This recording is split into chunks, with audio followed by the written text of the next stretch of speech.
नमस्कार दोस्तों, आइए हम सभी पढ़ते हैं भारत की कृषि। ओके, ये लूसेंट का ऑब्जेक्टिव है। भारत में कृषि को दुष्प्रभावित करने वाला मौसम क्या है? तो वृष्टि जो है भारत की कृषि को दुष्प्रभावित करने वाला मौसम है। नकदी फसल निम्नलिखित में से नहीं है। नकदी फसल में सम्मिलित नहीं है। क्या है? नकदी फसल में सम्मिलित नहीं है। तो नकदी फसल में गेहूं जो है वो नकदी फसल में सम्मिलित नहीं है। नकदी फसल किसे कहते हैं? काटो और बेचो को। निम्नलिखित में से कौन सी भारत में रबी फसल नहीं है? तो रबी फसल नहीं है बोल रहा है, मतलब वो खरी फसल है। तो गेहूं जो है वो रबी फसल है, जौ रबी फसल है, रेपसीड जो है वो रबी फसल है। लेकिन जूट जो है वो खरी फसल है और इसकी सबसे अधिक खेती जो है वो पश्चिम बंगाल में की जाती है। भारत का सबसे बड़ा चावल उत्पादक राज्य कौन है? तो पश्चिम बंगाल को भारत का चावल का उत्पादक सबसे बड़ा राज्य कहा जाता है। भारत की प्रमुख खाद्य फसल क्या है?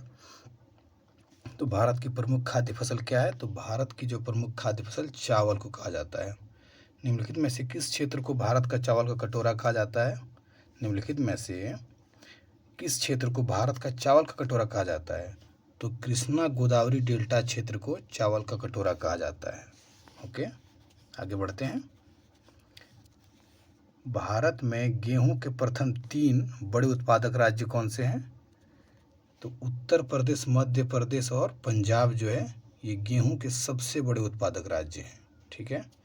भारत का सर्वाधिक खाद्यान्न उत्पादन करने वाला राज्य कौन है? तो उत्तर प्रदेश जो है भारत का खाद्यान्न उत्पादन करने वाला सबसे बड़ा राज्य है। निम्न में से किस फसल की खेती भारत में सर्वाधिक क्षेत्रफल में होती है? तो सबसे अधिक क्षेत्रफल में जो है धान की खेती होती है। उस खाद्य फसल का नाम बताइए जो भारत में सबसे अधिक उपज देती है। तो सबसे अधिक उपज कौन देती है? तो चावल जो है सबसे अधिक उपज देती है। Option D. आगे बढ़ते हैं।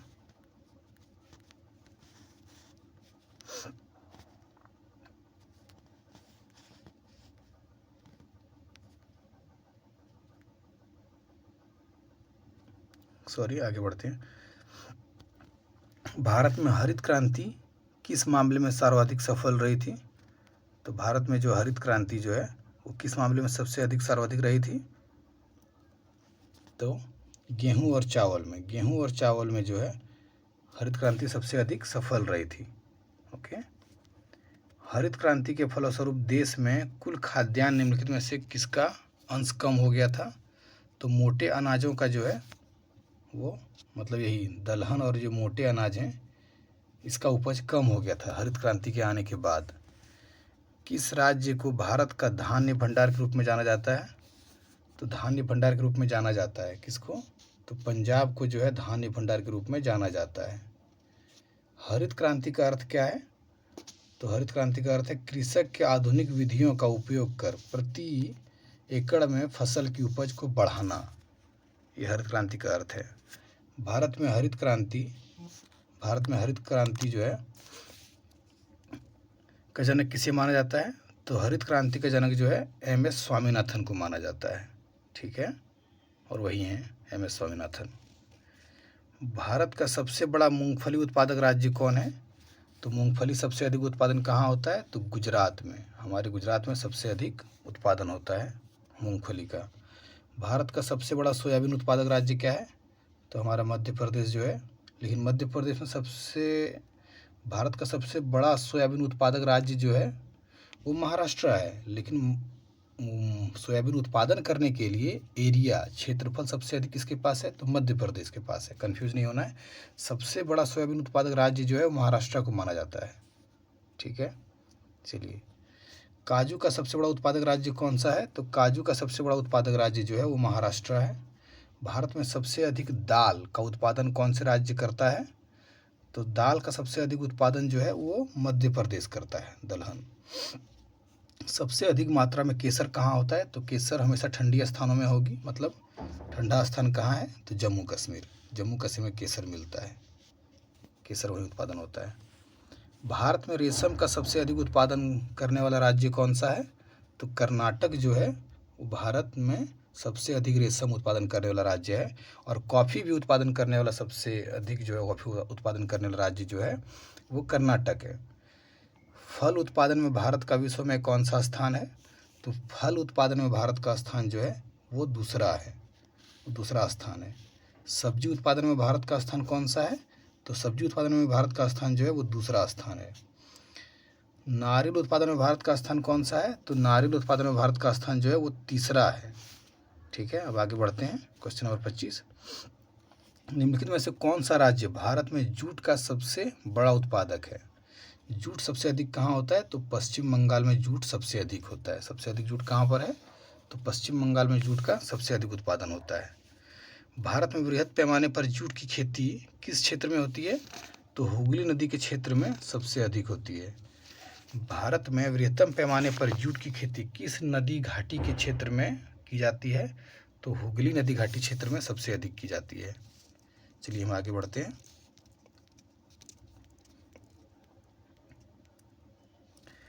भारत में सर्वोत्तम चाय कहाँ पैदा होती है? तो सर्वोत्तम किस्म की चाय कहाँ पैदा होगी? तो दार्जिलिंग में, पश्चिम बंगाल की दार्जिलिंग में सर्वोत्तम सबसे अच्छी किस्म की चाय पैदा होती है। लेकिन भारत में सबसे ज़्यादा चाय किस राज्य में पैदा होती है? तो आसाम में सबसे ज़्यादा चाय पैदा होती है, चाय की पैदावार होती है। भारत के किस प्रदेश को सोयाबीन की खेती का सर्वाधिक क्षेत्रफल है? तो सोयाबीन की खेती का सर्वाधिक क्षेत्रफल जो है वो कहाँ पर है? तो देखिए, एरिया जो है सबसे अधिक जो है वो मध्य प्रदेश के पास है, लेकिन सबसे अधिक उत्पादन कौन करता है? तो महाराष्ट्र करता है सबसे अधिक उत्पादन। चलिए आगे बढ़ते हैं। भारत, 30 नंबर क्वेश्चन, भारत का सबसे बड़ा गन्ना उत्पादक राज्य कौन सा है? तो गन्ना सबसे अधिक उत्पादन करता है उत्तर प्रदेश। ठीक है। भारत में प्राकृतिक रबड़ का सबसे अधिक उत्पादन किस राज्य में होता है? तो प्राकृतिक रबड़ सबसे अधिक उत्पादन जो है वो केरल करता है। केरल में सबसे अधिक, केरला में सबसे अधिक प्राकृतिक रबड़ का उत्पादन होता है। ठीक है। प्राकृतिक रबड़ के उत्पादन में भारत का विश्व में कौन सा स्थान है? तो प्राकृतिक रबड़ के उत्पादन में भारत का स्थान जो है विश्व में वो चौथा स्थान है। कौन सा स्थान है? तो ये हो जाएगा चौथा स्थान, 32 का सी नंबर, 32 का सी नंबर। भारत लंबे रेशे का कपास का आयात मुख्यतः कहाँ से करता है? तो भारत जो है मिस्र व सूडान से, संयुक्त राज्य अमेरिका से, और ये नल्ला पाकिस्तान से भी करता है। इनमें से सभी लंबे रेशे का आयात मुख्यतः कहाँ से करता है? तो मिस्र व सूडान से, संयुक्त राज्य अमेरिका से, पाकिस्तान से, सभी से करता है, इन सभी से करता है। तंबाकू के उत्पादन में भारत का विश्व में कौन सा स्थान है? तो तंबाकू के उत्पादन में भारत का विश्व में स्थान जो है दूसरा स्थान है तंबाकू में। पहला कौन है? तो चाइना है तंबाकू उत्पादन में। नीली क्रांति किससे है? तो नीली क्रांति जो है वो मछलियों से, मत्स्य उत्पादन से है। ठीक है, मत्स्य उत्पादन से नीली क्रांति। भारत में स्वच्छ जलीय मछली का सबसे बड़ा उत्पादक राज्य कौन सा है? तो स्वच्छ जलीय मछली का सबसे बड़ा उत्पादक राज्य जो है वो पश्चिम बंगाल है। क्या है? पश्चिम बंगाल है। ओके, पश्चिम बंगाल जो है सबसे बड़ा भारत में स्वच्छ जलीय मछली का सबसे बड़ा उत्पादक राज्य जो है वो क्या है? पश्चिम बंगाल है। ओके, दूध उत्पादन में भारत का विश्व में कौन सा स्थान है? तो दूध उत्पादन में भारत का जो है विश्व में स्थान पहला स्थान है, लेकिन खपत इतना ज़्यादा होता है यहाँ पर दूध का, जितना उत्पादन हम लोग उत्पाद करते हैं उससे ज़्यादा तो खा जाते हैं हम लोग। भारत में दूध उत्पादन में अग्रणी राज्य कौन सा है? तो उत्तर प्रदेश जो है दूध उत्पादन में सबसे अग्रणी राज्य है। ऑपरेशन फ्लड जो है उसका कार्यक्रम कब से प्रारंभ हुआ था? तो 1970 से। ऑपरेशन फ्लड की शुरुआत जो है 1970 से स्टार्ट हुआ था। श्वेत क्रांति किसको बोला जाता है? तो श्वेत क्रांति जो है वो दूध उत्पादन से संबंधित है। श्वेत क्रांति किससे है? दूध उत्पादन से। ऑपरेशन फ्लड देखिए आगे ना, ऑपरेशन फ्लड किससे संबंधित है? तो दूध उत्पादन से संबंधित है। भारत में श्वेत क्रांति, वाइट रिवॉल्यूशन जो है के जनक माने जाते हैं। श्वेत क्रांति के जनक किसे माने जाते हैं? तो डॉक्टर वी कुरियन को श्वेत क्रांति के जनक माने जाते हैं। निम्नलिखित में से कौन कृषि से संभावित नहीं है? कृषि से संभावित नहीं है देखिए हरित क्रांति जो है वो कृषि से है, श्वेत क्रांति किसी कृषि से है, पीली क्रांति जो है वो कृषि से है, लेकिन कृष्ण क्रांति कृषि से नहीं है क्योंकि ये पेट्रोलियम उत्पादक है ये, तो ये कृषि नहीं है ये। गुलाबी क्रांति किससे संबंधित है? तो झींगा मछली उत्पादन से है गुलाबी क्रांति। और गोल क्रांति किससे है? तो गोल क्रांति गोल गोल आलू से है। क्या है? तो गोल गोल आलू से, आलू से। गोल क्रांति किससे संबंधित है? तो आलू से। वैसे अंडा और टमाटर भी गोल होते हैं, लेकिन टमाटर उत्पादन को कहा जाता है क्या? तो टमाटर उत्पादन को कहेंगे लाल क्रांति और अंडा उत्पादन को रजत क्रांति। कौन सा भारतीय राज्य अग्रणी कपास उत्पादक है? तो कपास का कौन हो जाएगा? तो गुजरात हो जाएगा। कपास का गुजरात। कपास का कौन हो जाएगा? तो गुजरात जो है कपास का अग्रणी राज्य है कपास उत्पादन में। गेहूं के अधिकतम उत्पाद वाला राज्य कौन सा है? तो हम सभी जानते हैं उत्तर प्रदेश। उत्तर प्रदेश गेहूं का सबसे अधिक उत्पादन करता है। चलिए आगे बढ़ते हैं। अब आ गए हम लोग क्वेश्चन 48 नंबर क्वेश्चन पर।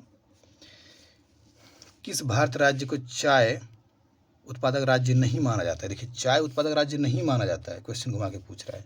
तो असम को चाय उत्पादक माना जाता है, केरल में भी चाय होता है, पश्चिम बंगाल में भी चाय होता है, लेकिन छत्तीसगढ़ में जो है चाय का उत्पादन नहीं होता है। भारत में निम्न में से कौन सा राज्य देश का 70% से अधिक कॉफ़ी अकेले पैदा करता है? तो हम पहले भी बात कर चुके हैं, कॉफ़ी सबसे अधिक उत्पादन कौन करता है? तो कर्नाटक करता है, अकेले 70% करता है। निम्नांकित में से कौन खरीफ फसल नहीं है? तो खरीफ फसल देखिए कौन सा नहीं है। चावल जो है वो खरीफ फसल है, गेहूं जो है वो रबी फसल है, गन्ना जो हो जाएगा वो खरीफ फसल हो जाएगा, कपास खरीफ फसल है। निम्नलिखित में से वह राज्य कौन सा है जो गेहूं की खेती नहीं करता है? गेहूं की खेती नहीं करता है। देखिए तमिलनाडु जो है गेहूं की खेती नहीं करता है। वो लोग क्या खाते हैं? वो लोग खाते हैं डोसा इडली जो चावल से बनता है, तो वो लोग क्यों करेंगे भाई? तो गेहूं की खेती वो ना के बराबर करता है। निम्नलिखित में से कौन सा राज्य मूंगफली का सबसे बड़ा उत्पादक है? तो मूंगफली का सबसे बड़ा उत्पादक जो है, मूंगफली का सबसे बड़ा उत्पादक कौन हो जाएगा? तो मूंगफली सबसे ज़्यादा उत्पादन करता है गुजरात। हमारा गुजरात जो है मूंगफली का सबसे अधिक उत्पादन करता है। गुजरात के विषय में निम्न में से कौन सा कथन सही नहीं है? देखिए कौन सा कथन सही नहीं है, तो सारे कथन पढ़ने होंगे। यह दलहन का सबसे बड़ा उत्पादक है, ये बिल्कुल नहीं, दलहन का उत्पादन ये नहीं करता है। यह मूंगफली का सबसे बड़ा उत्पादक है, बिल्कुल है, अभी ऊपर पढ़े हैं। यह नमक का सबसे बड़ा उत्पादक है, बिल्कुल है। यह कपास का दूसरा सबसे बड़ा उत्पादक है, कपास का तो ये पहला भी सबसे बड़ा उत्पादक है। ओके, तो यह ऑप्शन हो जाएगा, ऑप्शन ए गलत हो जाएगा, यह दलहन का उत्पादन नहीं करता है। भारत में किस खाद्य फसल का उत्पादन सबसे अधिक होता है? तो पहले भी हम लोग पढ़ चुके हैं, चावल हम लोग बहुत अधिक मात्रा में खाते हैं और चावल उगाते भी सबसे अधिक मात्रा में है। ठीक है, किस फसल के लिए पानी की अधिकता आवश्यक है लेकिन जमाव नहीं? देखिए पानी का अधिकता आवश्यक है लेकिन जमाव नहीं।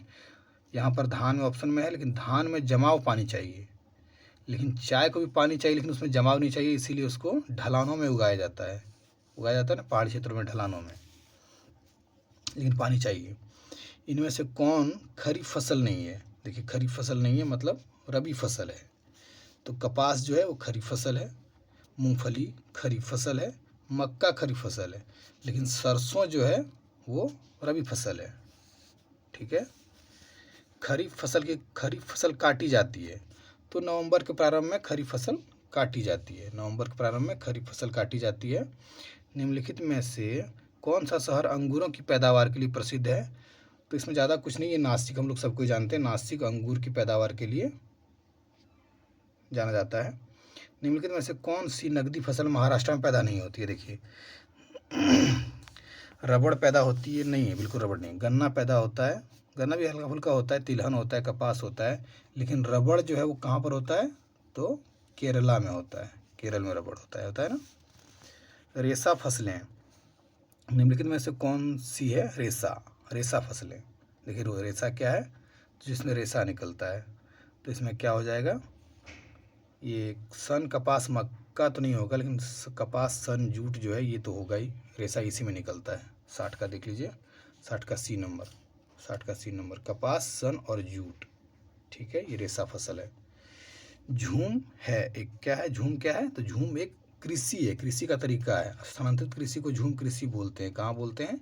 तो ये पूर्वी क्षेत्रों में, उत्तर पूर्वी क्षेत्रों में ये कहा जाता है झूम कृषि, स्थानांतरित कृषि है। निम्नलिखित में से किस जिले में कॉफ़ी का अधिक उत्पादन होता है? तो कॉफ़ी का सबसे अधिक उत्पादन जो होता है वो, ऐसे तो चिकमंगलूर में होता है, लेकिन इसको बोला गया कुर्ग इलाके में। 62 का देख लीजिए, 62 का ये नंबर कुर्ग में। कुर्ग कहाँ पर है? कुर्ग तो ये कर्नाटक में ही है। निम्नलिखित में से कौन सा राज्य भारत के संपूर्ण रेशम उत्पादन का आधा भाग उत्पन्न करता है? संपूर्ण रेशम उत्पादन का आधा भाग उत्पन्न करता है। तो ये जो है रेशम जो है ना, रेशम भी वही करता है। कौन? कर्नाटक।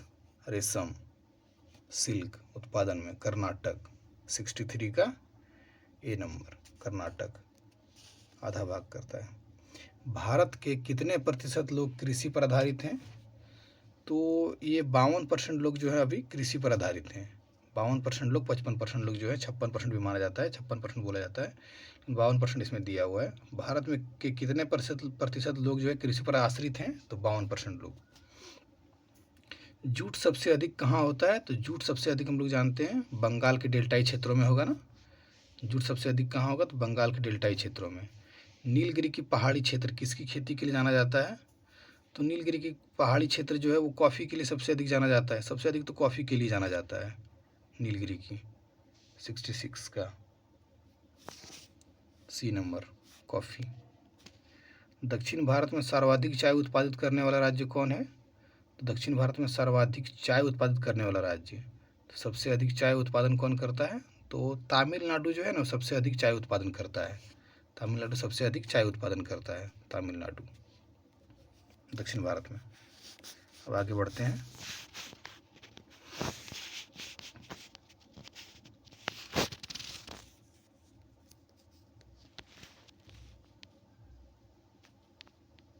चलिए आगे बढ़ते हैं।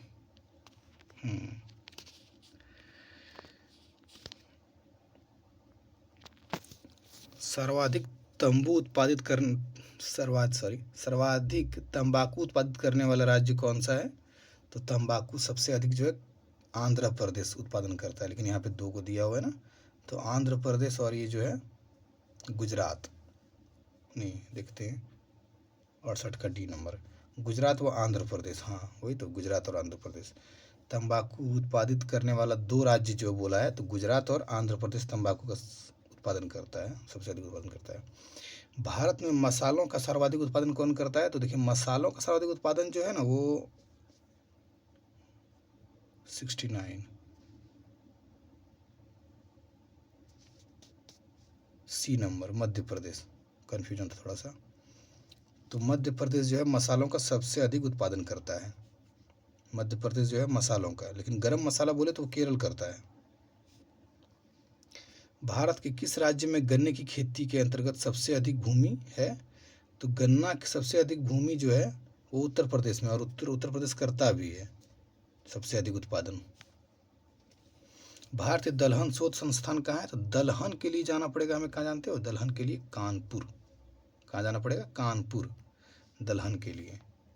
दलहन के लिए क्या है? तो कानपुर जो है दलहन शोध संस्थान कहाँ पर है? तो कानपुर में है। सुमेलित कीजिए। खाद्यान्न उत्पादन में वृद्धि, ठीक है, किससे? तो हरित क्रांति से। दूध उत्पादन को श्वेत क्रांति बोलते हैं। मत्स्य को बोला जाता है नीली क्रांति। उर्वरक को बोला जाता है भूरी क्रांति। तो 1 का हो जाएगा 1, 2 का हो जाएगा 3, तो 1, 3, 2 और 4। चलिए ऑप्शन ए सही है, ऑप्शन ए ये। भारत में जूट का सर्वाधिक क्षेत्रफल है। भारत में जूट का सर्वाधिक क्षेत्रफल कहाँ है? भारत में जूट का सर्वाधिक क्षेत्रफल जो है वो पश्चिम बंगाल राज्य है। जूट सबसे अधिक उत्पादन कहाँ होता है? पश्चिम बंगाल राज्य में होता है, ठीक है। मक्के की खेती की जा सकती है। मक्के की खेती देखा जाए तो ये वर्ष भर की जा सकती है, लेकिन ऐसे तो ये खरीफ मौसम में होती है। मक्के की खेती खरीफ में होती है, कहीं कहीं तो साल भर भी होता है, लेकिन वर्ष भर यहाँ नहीं दिया हुआ है। केसर की सबसे अधिक मात्रा उत्पन्न होती है कहाँ पर, तो कश्मीर में। सबसे अधिक उत्पन्न जो होता है केसर कहाँ होता है, तो कश्मीर में। कश्मीर में ही उत्पादन होता है, ठंडे इलाके में। कथन ओके, केसर के सबसे अधिक मात्रा जो है, अच्छा ठीक है ये तो हो गया। कथन एक क्या है, भारत चाय का महत्वपूर्ण निर्यातक देश है। बिल्कुल, भारत में चाय की घरेलू खपत कम है। खपत कम नहीं है दोस्तों, इतनी बड़ी आबादी वाले देश में खपत कम नहीं है। तो ए सही है परंतु आर गलत है। 76 का सी नंबर, 76 का सी नंबर, ये देखिए 76 का ये सी नंबर। ए सही है परंतु आर गलत है। भारत चाय का महत्वपूर्ण निर्यातक देश है, परंतु भारत में चाय की घरेलू खपत जो इसमें बोला गया कम है, कम नहीं है, ज़्यादा है। निम्नलिखित में से किस प्रांत में सोयाबीन की खेती के अंतर्गत सर्वाधिक क्षेत्र है, तो जो है मध्य प्रदेश के पास। बोले ना एरिया जो है सोयाबीन उत्पादन के लिए मध्य प्रदेश के पास, लेकिन उत्पादन कौन करता है सबसे अधिक, महाराष्ट्र करता है। निम्नलिखित युग्मों में से कौन सा सुमेलित नहीं है, चावल पश्चिम बंगाल में होता है, आलू उत्तर प्रदेश में होता है, केला जो है महाराष्ट्र लिखा है, नारियल केरल। केला महाराष्ट्र में नहीं होता है, केला महाराष्ट्र में नहीं होता है। पिछले दशकों में भारत में कृषि उत्पादन में उल्लेखनीय वृद्धि के लिए निम्नलिखित में से कौन सा सर्वाधिक उपयुक्त कारण है। पिछले दशकों में भारत में कृषि उत्पादन में उल्लेखनीय वृद्धि के लिए निम्नलिखित में से कौन सा सर्वाधिक उपयुक्त कारण है। जुताई के अधीन क्षेत्र में वृद्धि, ऊसर भूमि कृषि भूमि रूपांतरण, उन्नत कृषि विधियों और प्रौद्योगिकियों का प्रयोग, क्रमिक सरकारों द्वारा कृषि क्षेत्र के उद्योग क्षेत्र के सापेक्ष अग्रता स्थिति देना। नहीं, बिल्कुल नहीं। ऑप्शन सी देखिए, उन्नत कृषि विधियों का और प्रौद्योगिकियों का प्रयोग, यही कारण है कि सबसे अच्छी कृषि जो है पिछले दशकों में हुई है। तो ये कारण ऑप्शन सी, उन्नत कृषि विधियों और प्रौद्योगिकियों का प्रयोग। ठीक है, चलिए आगे बढ़ते हैं।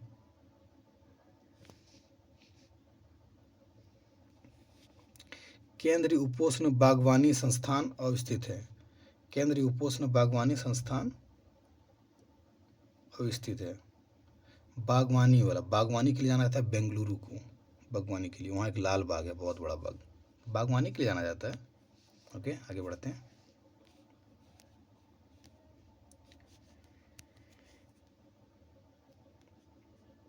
जहाँ तक कृषि मंत्रालय के सरकारी वर्गीकरण से संबंध है, भारत में कितनी कृषि, जहाँ तक कृषि मंत्रालय के सरकारी वर्गीकरण का संबंध है, भारत में कितनी कृषि जलवायु क्षेत्र हैं, तो जो है 127 जलवायु क्षेत्र हैं, ऑप्शन सी।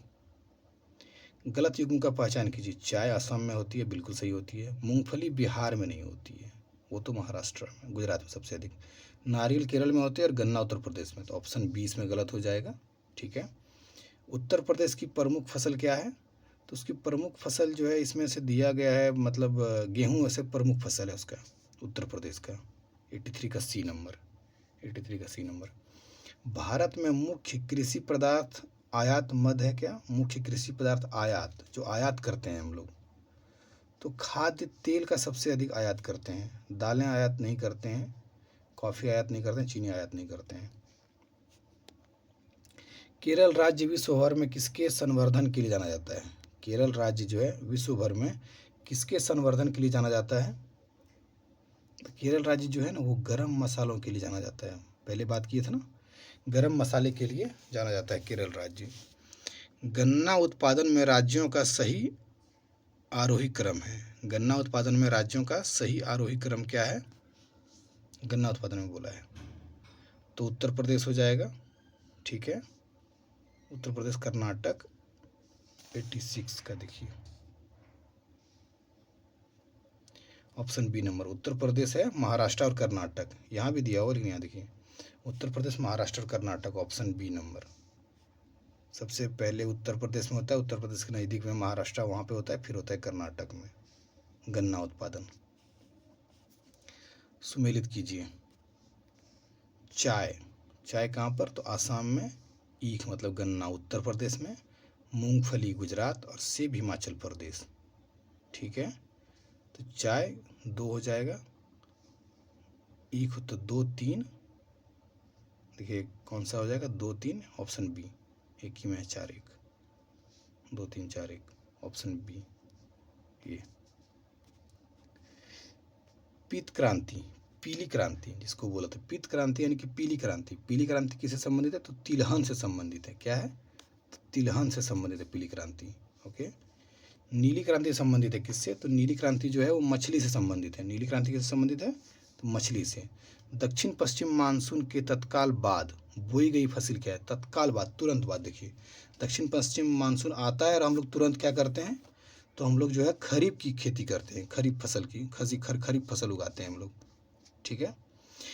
निम्नलिखित में से कौन काजू का मुख्य उत्पादक राज्य है? काजू हम लोग पढ़ चुके थे ना, महाराष्ट्र काजू। ठीक है। अब आगे देखते हैं, भारत की प्रमुख वाणिज्यिक फसलें क्या है? भारत की प्रमुख वाणिज्यिक फसलें, तो वाणिज्यिक फसलें जो हो जाएंगी, जो काटो और बेचो में आना चाहिए, वो है ना, कपास, दालें, जूट, तिलहन। कपास, तिलहन, जूट, गन्ना, कपास, रबड़, तंबाकू और जूट, आलू, चाय, तंबाकू और कपास। ठीक है। 92 का देख लीजिए, ऑप्शन बी, कपास, तिलहन, जूट और गन्ना। कपास, तिलहन, जूट और गन्ना ये वाणिज्यिक फसलें हैं। ठीक है। चाय, रबड़, तंबाकू, जूट ये भी होना चाहिए, लेकिन यहाँ पर दिया गया प्रमुख फसलें, तो कपास, तिलहन, जूट और गन्ना।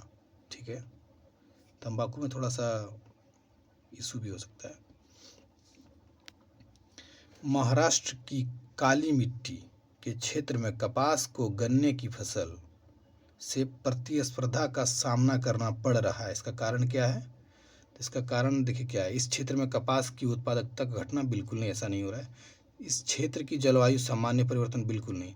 सिंचाई की सुविधा के प्रसार के कारण यह क्षेत्र गन्ने की कृषि के अनुकूल बन गया है तथा गन्ने की फसल अधिक लाभप्रद है। तो ये ऑप्शन सी नंबर। महाराष्ट्र में अब जो है गन्ना की खेती लोग ज़्यादा कर रहा है और कपास की खेती नहीं कर रहा है उतना। तो क्या कारण है? तो यही सिंचाई की सुविधाओं का प्रसार हो गया है, के कारण यह क्षेत्र गन्ने की कृषि के लिए अनुकूल बन गया है तथा गन्ने की फसल में अधिक लाभ भी मिलता है, टेंशन कम होता है। भारत का राष्ट्रीय फसल क्या है? तो भारत का राष्ट्रीय फसल जो है हमारे भारत का, तो आम जो है हमारे भारत का राष्ट्रीय फसल है। भारत में निम्नलिखित में से कौन सी बागानी फसल सबसे पहल शुरू की गई थी? तो बागानी फसल जो सबसे पहले शुरू की गई थी हमारे, तो नील की खेती सबसे पहले। देखिए, रबड़, कॉफ़ी, चाय, इनमें से सबसे पहले जो था नील आया था भारत में। नील, हड़प्पा सभ्यता से ही नील के बारे में चर्चा है। ठीक है, आगे बढ़ते हैं।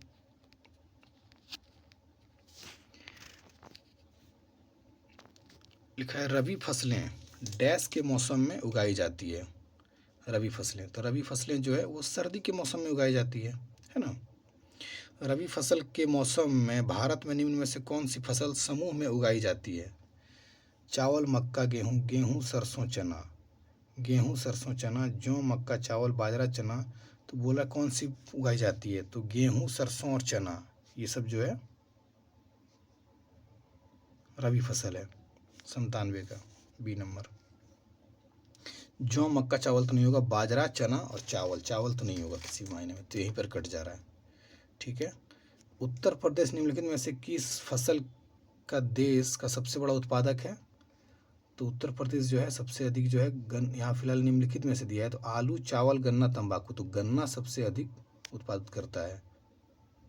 ठीक है। अगर गेहूँ होता तो गेहूँ हो जाता ऑप्शन में। सही उत्तर का चयन कीजिए। अच्छा, यहाँ पर और भी दिया हुआ है, उत्तर का चयन कीजिए। तो आलू भी हो जाएगा। आलू का उत्पादन भी यूपी करता है, उत्तर प्रदेश, हमारा उत्तर प्रदेश। ठीक है, आगे बढ़ते हैं। भारत दालों का उत्पादक और दालों का उपभोक्ता। भारत जो है दाल का सबसे बड़ा उत्पादक राज्य है और सबसे बड़ा उपभोक्ता भी है। हम लोग उत्पादन तो बड़े स्केल पर करते हैं, लेकिन उतना खपत भी है हमारे देश में, इतनी बड़ी आबादी वाला देश में। भारतवर्ष में चावल की खेती उन क्षेत्रों में होती है जहां वार्षिक वर्षा 100 सेंटीमीटर से अधिक होती है। चावल की खेती के लिए 100 सेंटीमीटर से अधिक वर्षा चाहिए। डैश के बाद की अवधि के दौरान खाद्यान्नों विशेषतः गेहूं के उत्पादन में बहुत वृद्धि हुई है। तो 1966 से 70 के बीच में हरित क्रांति आया था, एम.एस. स्वामीनाथन ने लाया था। तो उस टाइम जो है गेहूं के उत्पादन में बहुत वृद्धि हुई थी। हालांकि 65 से होता है, 65-70 के बीच, लेकिन 66 में अधिक प्रभावी हो गया था। निम्नलिखित में से कौन सी नकदी फसल है? तो नकदी फसल जो है क्या है इसमें? धान, बाजरा, मक्का, तंबाकू। तो यहाँ पर मक्का हो जाना चाहिए काटो और बेचो में, लेकिन नकदी फसल यहाँ पे 102